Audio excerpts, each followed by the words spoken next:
ताड़ना चाहिए। ताड़ना मतलब उसको ठपाक चाहिए, और बेताल नहीं।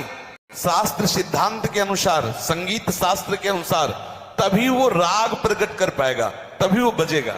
ढोल को हाथ जोड़ के बोलो कि साहब आप बज जाए, नहीं बजे, उसको ताड़ना चाहिए।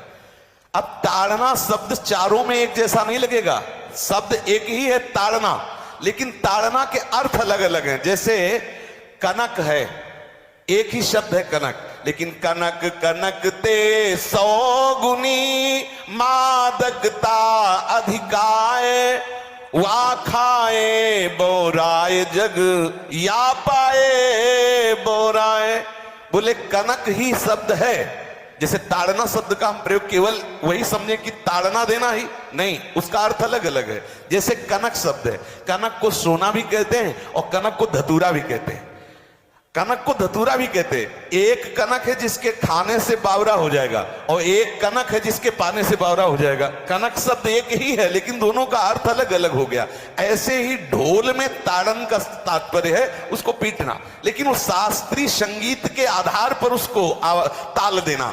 ताल देने से ही वो राग प्रकट करता है, आनंद की उमगन करता है, ना कि प्रार्थना करने से। समझ रहे? अच्छा, गंवार, गंवार कहते हैं विवेकहीन पुरुष को। विवेकहीन पुरुष को कोई कार्य दे दो और उस पर दृष्टि न रखो तो कार्य नष्ट हो जाएगा। वहां ताड़ने का तात्पर्य उसको पीटना नहीं है, उस अविवेकी गंवार पर दृष्टि रखो। जो आपने कार्य सौंपा है, जो भी कार्य उसका है, उस अविवेकी पर दृष्टि रखना ताड़ना हुआ। उस पर दृष्टि रखो, क्योंकि वो अविवेकी है, गंवार है, वो कार्य प्रणाली ठीक जानता नहीं। आप जहां त्रुटि होता संभाल लेना तो वो संभल जाए, क्योंकि वो गंवार है। और शूद्र, शूद्र का तात्पर्य होता है शूद्र। वैसे जो वर्ण व्यवस्था में शूद्र का प्रादुर्भाव सबसे श्रेष्ठ जगह से प्रादुर्भाव है। वर्णन आता है ब्राह्मणोश मुखमाशी बाहु राजन्य कृतः उरुददस जद वैश्या पदभ्याग्रम शूद्रो जायत। भगवान के श्री चरणों की ही वंदना होती है प्राय, आपने देखा सबके श्री चरणों की, और शूद्रों का प्रादुर्भाव श्री चरणों से हुआ है। कोई ऐसा न समझे कि शूद्र का मतलब निकृष्ट होता है। यहां शूद्र का तात्पर्य, जब से किसी से कहते हैं कि शूद्रवत आचरण करता है, मतलब शास्त्र विरुद्ध, सदाचार के विरुद्ध आचरण करना, शूद्रवत आचरण की तरफ संबोधन किया जाता है। यहां कहा गया कि शास्त्र की सम्मति, शास्त्र के शासन के अनुसार आचरण हो, सदाचार परायण हो। शास्त्र जिसके लिए जो विधान करता है, शास्त्र शासन स्वीकार करना, यहां शूद्र के ताड़न की बात कही गई। यहां शूद्र ताड़न का तात्पर्य डंडे से प्रहार करना नहीं, समझना। और जो चौथा कहा गया नारी, अगर स्त्री को हम ये कहें कि ताड़न से ही वो केवल काबू में रहती है, तो राष्ट्र में अपने प्रसिद्ध लक्ष्मीबाई जैसी कोई सामर्थ्यशाली वीरांगना, कोई वीरों सामने बड़े बड़े वीरों के दांत खट्टे कर दे, ऐसी बहादुर सिंघनी हुई, अंग्रेजों के दांत खट्टे कर दिए। अगर कोई समझे कि नारी केवल ताड़ने के लिए है तो उसकी मूर्खता है।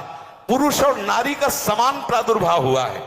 भगवान ब्रह्मा के श्री अंग से दाहिनी तरफ से महाराज मनु और बाईं तरफ से उनकी पत्नी उनका प्रादुर्भाव हुआ शतरूपा।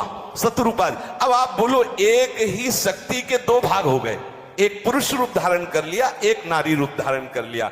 अब यहां विचार जो है कि उस नारी के ऊपर ताड़न शब्द का क्या प्रयोग है। जैसे आप मार्ग में चले जा रहे हैं और आपने दृष्टि चूक कर दी और नारी आपकी स्त्री पीछे चल रही, तो कोई हमला कर सकता है, क्योंकि वो रत्न है। 14 रत्नों में एक रत्न स्त्री रत्न भी है। स्त्री को रत्न कहा गया है। भगवान श्री राम जब वनवास में जा रहे हैं तो सिया जी को आगे नाव में जब चढ़ाना होता तो पहले सिया जी को चढ़ा, सीए चढ़ाई चढ़े रघुराई, पहले आगे। दृष्टि रखो, दृष्टि चूक गई तो रत्न है। यहां दृष्टि रखना, शासन मतलब उसको पिटाई करना नहीं कि जैसे ढोल को पीटा जाता है ऐसे स्त्री को पीटा जाए, शूद्र को पीटा जाए, तो गंवार को, ये व्याख्या नहीं है, ये मूर्खता है, इसे व्याख्या नहीं कहते। जैसे कनक शब्द के कई अर्थ होते हैं, ऐसे ही ताड़न शब्द का यहाँ अलग अलग प्रयोग है। स्त्री के ऊपर दृष्टि रखो।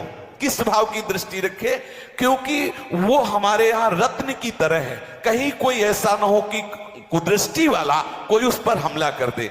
पाणी ग्रहण संस्कार में रक्षा का भी सूत्र बताया जाता है कि आपको अभी ये समर्पित है, आप इसकी रक्षा करें। हमारे शास्त्रीय सिद्धांत में देखो, कभी भी स्त्री को अकेला छोड़ने का सिद्धांत नहीं पाया गया।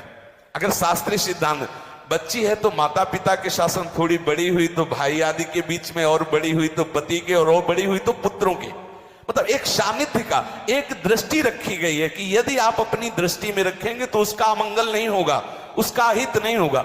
ये जो जैसे मानो कोई सी स्त्री को अकेला कोई पा गया और कुमार्गामी वृत्ति वाला हुआ, तो आज जो घटनाएं सुनने को मिलती हैं, अगर हमारी दृष्टि हो उस पर तो ऐसा नहीं हो सकता। और दूसरी बात यह है कि स्त्री को बुद्धि स्वरूपा भी माना गया। भगवान से भीष्म जी कहते हैं, मैंने अपनी कुंवारी कन्या बुद्धि को, हमारी कुंवारी कन्या है बुद्धि, सदैव सुरक्षित रखा है, आज आपके चरणों में समर्पित करते हैं।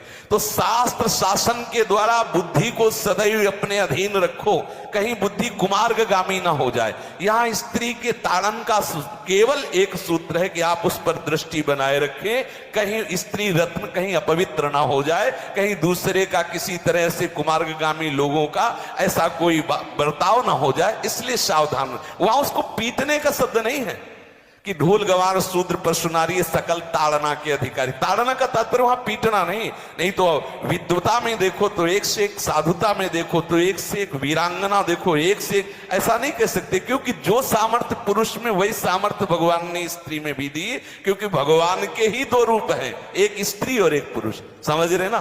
तो इसमें एक ताड़न शब्द का कई अर्थ होता है। भगवान की साक्षात शक्ति स्त्री है। अगर कोई इस भाव से देखे कि स्त्री तो केवल ताड़ना, मतलब केवल गाली दे के बात करना, ऐसा नहीं।